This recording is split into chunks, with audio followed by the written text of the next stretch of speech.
Hi, everybody. Welcome to our podcast. We have with us our guest, James. I am James, a native Washingtonian, born and raised in the DC area.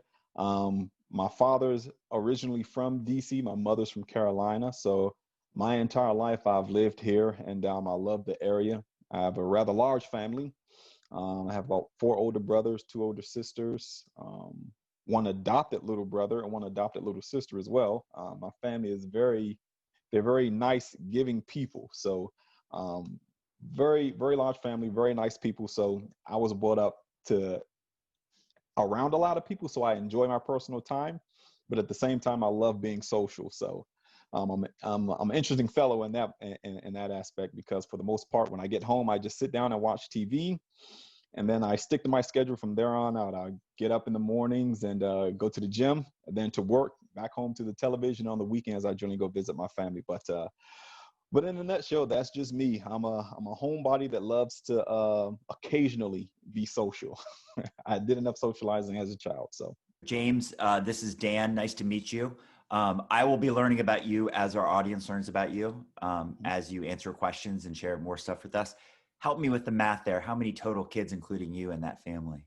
9 of us. 9. That's incredible. 9 of us. Yes, 9 of us. Yep. So my mom and dad each had a child before they met each other, and then they had 5 of us together and adopted 2 more. That's awesome. I love it. I come from a family of 6 children. My sister-in-law comes from a family of 10 children. So wow. Yeah, I love big families. I think it's awesome. I have 4 children myself, so I relate. I think it's awesome. Please share with us whatever your current profession is, or your area of expertise, the thing that you'd like to share with the audience so they can get to know you a little bit. Well, professionally, I do security. I work for a government contractor. The type of work I do is related to government guidelines. I just make sure that any contract that we work on, we follow the customer's guidelines in order to protect whatever information it is that we're working on for them. For example, if someone has us build knitting a sheet, they don't want their proprietary information about how they create that sheet to get out to anyone else. I make sure that the people we hire to make that sheet know how to protect the information related to making that sheet, and to make sure no one else gets a hold of that information. So in a nutshell, the easiest way of explaining it, that's what I do. Then I also do the physical security for the sheet. Make sure the facility we store the sheet in is nice and well protected and properly monitored. So that's what I do. I've been doing it for since 2008. So I've been doing it for about 12 years now, and actually I like doing it. Originally, I did contract administration, but I was terrible at it. On top of that, I hated it, but it was just not the thing for me. But luckily, I had a good boss, and he let me step into another field, and that's what I've been doing since. I've been doing security. And for our audience, is there anything you do on the side, freelance work? Do you any other services that somebody might look to contact you and say, hey, James, could you help me with this? Or you'd be a perfect person to work on this with me? I don't have any side jobs. Back when I was going to school and everything, I did do personal training, not certified or anything, but since going to the gym was a hobby of mine, a lot of people that I saw would ask me for pointers and everything. And sometimes I would work with other people. And so I did that for about 2.5 years, did some personal training on the side, but nothing on the side now. I just do my full-time job. It keeps me satisfied in terms of my finances, and so I do it well. It's turned into a career for me, so I'm happy with what I do in that aspect. So that's a good segue, James, for our audience to know why Ivy and the CIA, like why we do this podcast, and it is to give people access to people they may have never met on their own, right? A large diversity of different people from different backgrounds who live in different places, who have different jobs, who do different things. And I imagine that the reason people asked you what you do for your workouts is because you were probably a living example of somebody they said, that guy's in good shape. He probably knows something about helping me. So if he's in great shape, then maybe he's the guy who could train me. So that's probably why you got into training, which leads me to the question, our first of a series of questions that seem a little bit obscure, but they all have one purpose. And it is, your voice may be the voice that says something based on your story and the way you've lived your life that somebody goes, oh, I love that. And it'll help them, because our overarching principle or theme is to help people live their best life, right? And so your voice may be the one that leads them to take an action or try something different that they may have never tried, but it's because of you they did that. So we'll start with our first of the series of questions. And it is, if I was a genie and I could grant you one wish, what would be that wish and why? And I'm throwing in a rule here. You can't wish for more wishes. You can't wish to become the wish giver like the genie. Okay. Mm-hmm. So what we're trying to get to is really, I asked this question in the beginning of coaching people. It's trying to get to something that maybe that you can look at this point in your life and you could go, you know what? I always wanted to do that or try that or be that or have that. But maybe you're like, well, why even try? That's impossible. But a genie could give you that wish. What would be that wish for you? Go back 10 years. I would just like to go back 10 years and just readjust some of the things that I did professionally that didn't let me get on my path a little bit sooner to do what I wanted to do professionally, or just to take it more serious. Because of when I work for a much larger organization now, and I originally got into this path when I was in a much smaller organization. And you get a chance to do a lot of things in smaller organizations. And I didn't realize when I finally went to larger organizations, I couldn't do as much as I used to do. At the same time, I'm more focused now in what I do as a profession.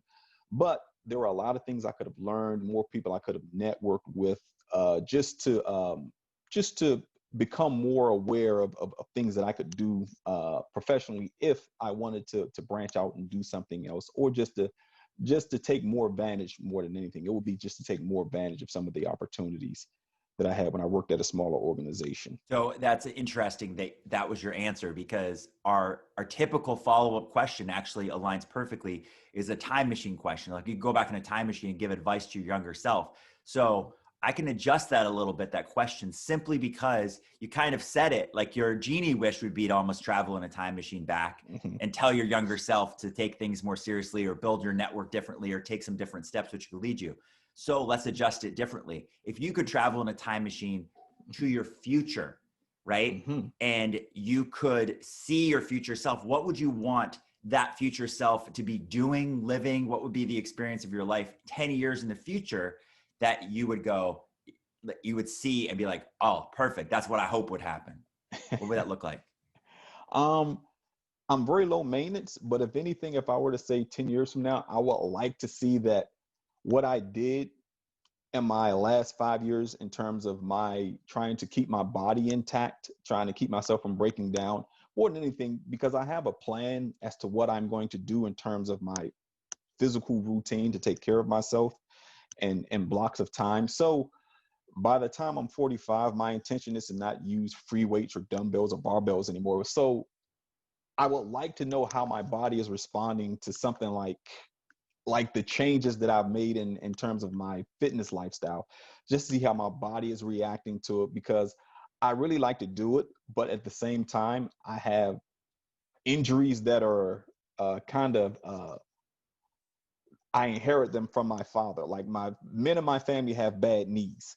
So there are things that I'm curious to know, how are my knees going to be at that age when I make these adjustments and these changes. So it's not very glitzy in terms of what I look forward to, but since this is a joy of mine, I'm just curious to know how I'm going to be responding to different changes that I made at that time. And one of the things that I'm most inspired about is your dedication and the way you train and show up at the gym. It's no surprise that everybody wants to talk to you and ask you. So I'm not sure if you read, but I do want to ask this question. If you could have only one book for the rest of your life, what book would it be and why? It would be Beowulf. The reason why I love that story so much is because in my 12th grade literature class, my English teacher wanted to make it interesting to the students. And she saw that I wasn't really taken to all of these stories like the Canterbury Tales and everything. She saw that I wasn't really taking them serious, but she knew I drew because I would draw in class a lot. And she knew that I drew like comic characters or something along those lines. And her way to get to me was like, you know who He-Man is, right? I'm like, of course I know who He-Man is. I'm a kid from the 80s. Everyone from the 80s knows who He-Man is. And she said, well, this story is about He-Man. And then so when I began to look at the parallels between Beowulf and He-Man, of course they weren't the same character, but there were many parallels. So that's what made me decide to sit down and read that story, and that also made me appreciate the character as well. And that story, the story of Beowulf, I've read it maybe at least a good 40 times. I've read it because I just love it that much. I love He-Man. So other than He-Man, what Mm-hmm. person, or it could be a group of people, has had the greatest impact on your life? I would say my father and my mother, actually. But my father, in a sense of, as I became an adult, and I began to look at him and see how he took care of a large family, he never made, even in his best year with working overtime, he never made close to what I make in salary. So it was always interesting for me to look back and wonder how he could have done that when I couldn't take care of myself on the funds that he used to take care of an entire family. And I told you how many children we had. Children were constantly leaving the nest, coming back. And my family even took care of others who needed assistance. So they were very philanthropic in that sense. They didn't have the money to give, but whatever they had, they would give and they would help. But my father, one thing he always told us, he wasn't an educated man, but he knew how to work. And that was one thing he always told us to do. You got to work, and you can't sit down and let someone take care of you. You won't get it if you don't go out there and get it on your own. And not only did he say that, more than saying it, I literally saw this guy live it. And I love my father to this day. And that's one of the things that would never, ever let me be a slacker, is the fact that my father was able to do what he did. And I have no children, and it's just me pretty much. But I don't know how he did it. He's a magician. He's the maestro. He's everything nice in my book. And my mother, she was always taking care of us. Whatever it was, she and my dad, they worked out and they took care of us. So That is so inspiring. They instilled some really good values on you that you take upon to how you show up in life, how you show up in work, how you take care of yourself. I love that. So this is a follow-up question to that. What is your biggest failure and what did you learn from it? my biggest failure would be when I was younger, not being more ambitious in terms of getting out there and getting my education a lot sooner. I didn't get my education until I was in my early 30s. That's when I really took education serious. So I wish I would have done that a lot when I was a lot younger. I wish I would have taken it more serious then. My parents, since they weren't educated, neither of my parents finished school. They always made us go to school and take care of our education in sense of finishing high school, but they never pushed us to do like higher education or anything like that. So that's the one thing I wish I had done. I wish I would have been less of a jackass, so to speak. You know how young kids are. You used to having fun as a kid, and I did that even after I got out of high school. I didn't take my education seriously. I wish I would have done that a lot sooner. So I would say, if I had to chalk anything up to a failure in my life, I would say that. A lot of times people will look at life and say, like, life is the best education, right? And you obviously have the formal education. You said you started late. So if you look at your life and you think the education it's given you, and you could try to relate it back and pinpoint, like, what does that do to? There are probably habits that you have that you do consistently, and you could go, that is because of this habit. So which habit, or you could name more than one, would you say has had the greatest impact in your life, like made the biggest difference for you? I'm very disciplined. I'm very regimented. So I would say I like things to be lined up 1, 2, 3, 1, 2, 3, 1, 2, 3. And if it's not in that order, I don't do well with it. And when I went to school, I realized how much school helps you organize things, and when you pursuing your education. So that makes me think again, like, yeah, I really should have done more of this when I was much younger, coming out of high school.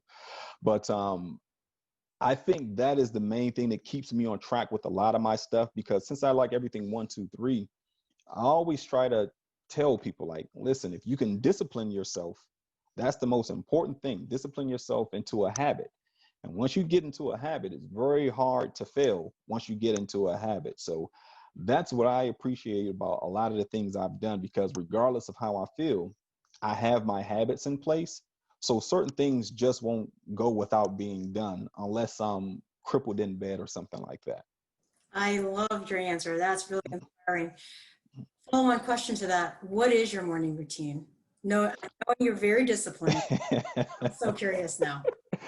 So my morning routine is to first thing I do, I set my alarm. I always have my things for the next day packed and ready to go. Especially on gym days or work days, I have whatever I have ready to go because I don't like anything to interfere with it. So I get up. I don't eat in the mornings. I generally eat something, eat a nice meal at night so that I have something to carry me through the night. I'll even have a shake at night just to make sure I have enough calories in my system for the early part of the day. But for the most part, I'm always at the gym. So I get up, grab a ice cold cup of water, and then I put on my gym clothes and I grab my bags and I'm out the door. And then I go to the gym, leave the gym, grab me something to eat, and then I go to work. I get off of work at about the same. Even when it's work from home environment, I choose not to work from home because I don't want it to mess up my flow and mess up my routine or anything like that. So I'll allow my team to work from home, but I still get up and go into the office and do my daily routine. So when I get home, I just start preparing for the next day. In essence, when I get home, make sure I'm prepared for the next day, and that's when I sit down and relax. I sit down, relax, have my dinner and everything, and for the most part, I'm generally asleep by 9 p.m. I often get into bed anywhere between 8 and 9. Sometimes a late night for me is about 9:30. But my body literally begins to shut down at about 7:30ish or something like that. I can feel my body saying, okay, it's about time to call it a night. So, but I get up in the morning. Every morning I get up at 5. And on gym mornings, I get up at 4:30. It sounds like you already have a lot of superpowers, but if you could get another superpower, what would that superpower be and why? Telepathy, would that be considered a superpower? I I'm always curious to know a person's truest thought when I'm speaking to them. So if I could read a person's mind only at certain points, I wouldn't want to be invasive or anything like that to know a person's, everything that they're going on. It would be that I could, whatever emotion goes across their face, I wish I could properly interpret it. So I don't know if that's telepathy or what, but that's a power I would like to have, because I like to know that when I'm communicating with a person that that we're understanding each other. And sometimes I don't know if a person is being kind or if they're being or if I'm just pushing the envelope too much and the person just doesn't want to talk or something like that. I don't want to be that burden on anyone. So I wish I could interpret people's emotions accurately. If that's the perfect way to say it. I just want to be able to perfectly interpret an emotion that I see across a person's face.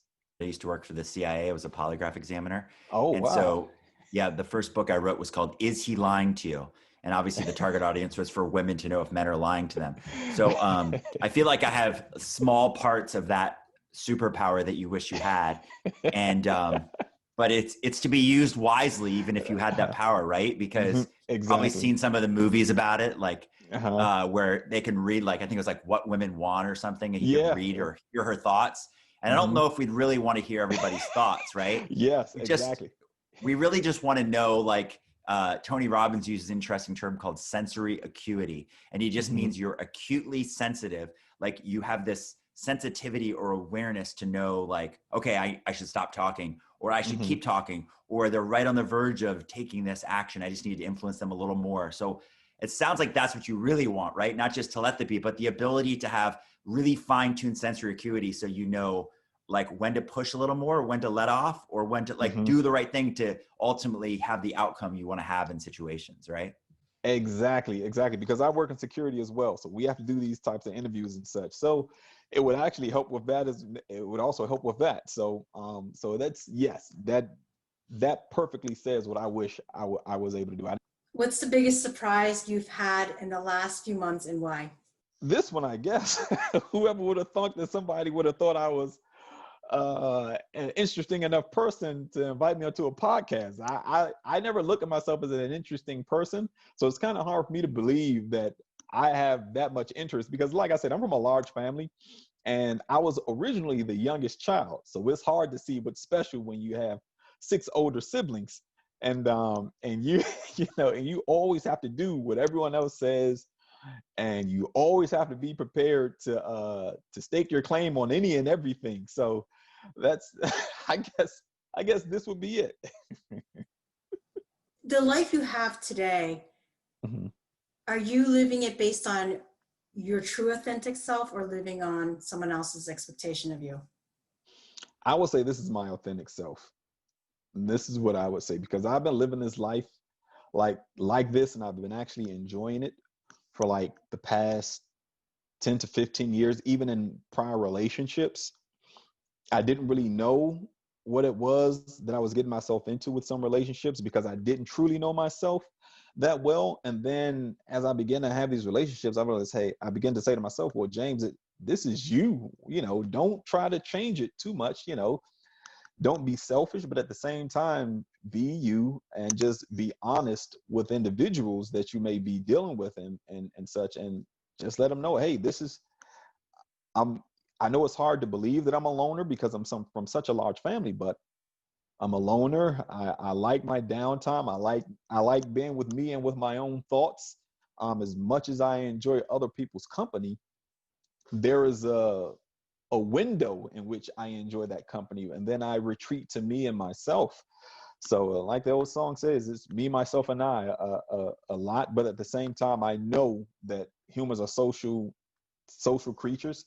So I make sure that I'm still social. And James, just getting to know you for the first time, and we have the advantage because we're on Zoom, and so I can, watch you. And even though I'm not assessing your behavior, let me just tell the audience he's coming across very humble, but it's genuine, like it's genuine humility. And I want you to know that you're good enough to be invited to this podcast, and I think you have a lot to give and a lot to share.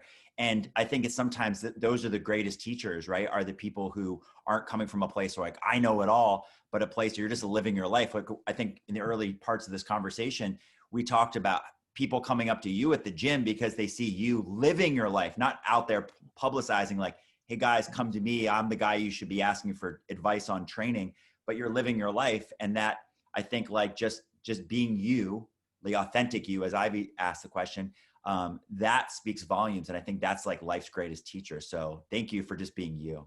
I think that's awesome. I appreciate it. You can't be anyone but yourself. And when you try to be someone else, that's when you start getting into trouble. I shouldn't say that, but I've tried, doing things that were outside of me, and it didn't get me anywhere nice. So I figured I would try this just being me thing. And I appreciate you guys for bringing me on, and I appreciate you guys for recognizing at least that, I'm only being me and trying to be me.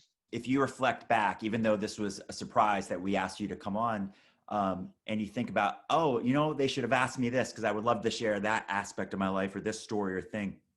What's the question that you would hope, or now you say, you should ask me that? What would be that question for you?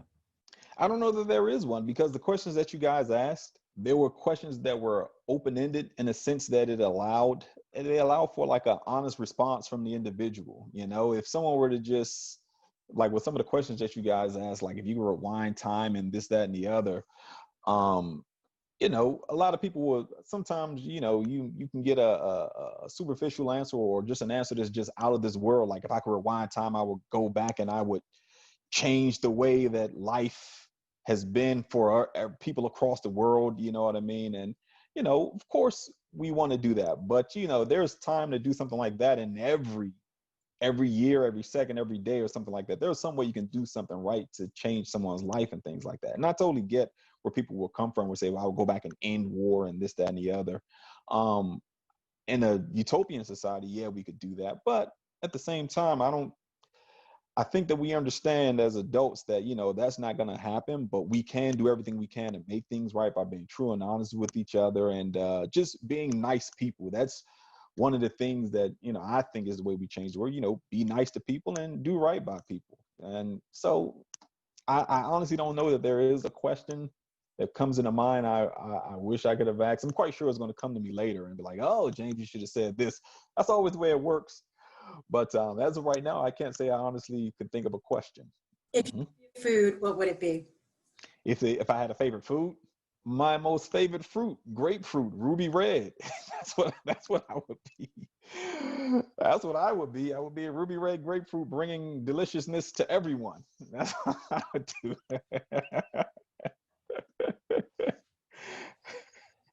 James, I think I started with telling you this, but the main purpose of bringing people on is to share stories and let people have access to people they may never have met.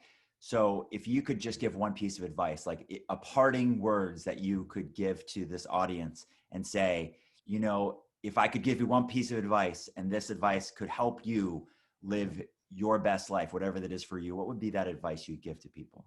Act on what you want. That's the one thing I would say to people, because I understand we all may be in tough situations and everything, but if you act on what you want and you achieve it, that's like one of the best feelings in the world. Even if you don't achieve it, if you're working towards it, that's beautiful. That's how I fell into exercise and everything. It's just, you know, I had a vision of what I wanted, and then I started working towards it. I honestly don't believe that I'm where I wanted to be when I initially thought, okay, this is what I want to do. But at the same time, I acted on it, and it feels good acting on it, you know, day in and day out, and just doing that thing it brings me happiness. Like, I look forward to my next time at the gym. You know, I look forward to the feeling I get when I'm in there, when I'm doing what I do, when I'm exhausting myself at the gym. It's just, there's nothing like it. And same thing goes with other things in life that I like to do. When I go out for a bike ride or something like that, or if it's a meal that I want that particular day, you know, life is short. So I think that when you have a true desire for something, I think it's always smart to act on it. Cautiously act on it, of course. Now, I'm not saying, you know, give away your life savings to go and become an investment banker or anything like that, but start acting on the thing that you want. Work towards it, because, you know, in the end, all you have is one life. So what did you do with your one life? Did you start pursuing things that you want, or were you too fearful to do it? That's so cool, because that belief system with your discipline helps you achieve a lot of success in your life. I've seen it. I see you work it at the gym. That's why we became friends.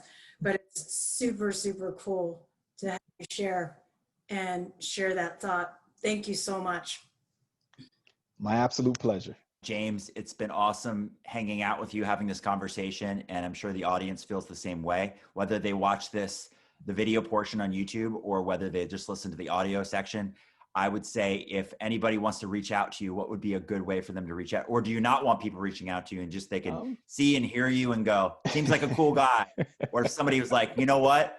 I'd like to offer him a job, or I'd like to go on a date with him, or I just want to collaborate with him on a project. Would you like people reaching out to you, and how would they go about doing that? Well, if they want to, I'll give my email address. They can email me. I have a social media page, but it's a fairly small universe for me to just have fun with and things like that. But my email address, they want to reach out to me. It's james.wi11iams. So James.Williams, you're just replacing the L's with the number 11 at Yahoo. This has been awesome. Thank you so much for taking the time. I really appreciate it. And Ivy, thank you for sharing James with the world. And please pay it forward. So if you have other people who you think would benefit our audience to be able to hear their story and learn from, please let us know. And we're happy to have them on as well. But you've been an amazing guest. We really appreciate it. It's been my absolute pleasure. Thank you for having me.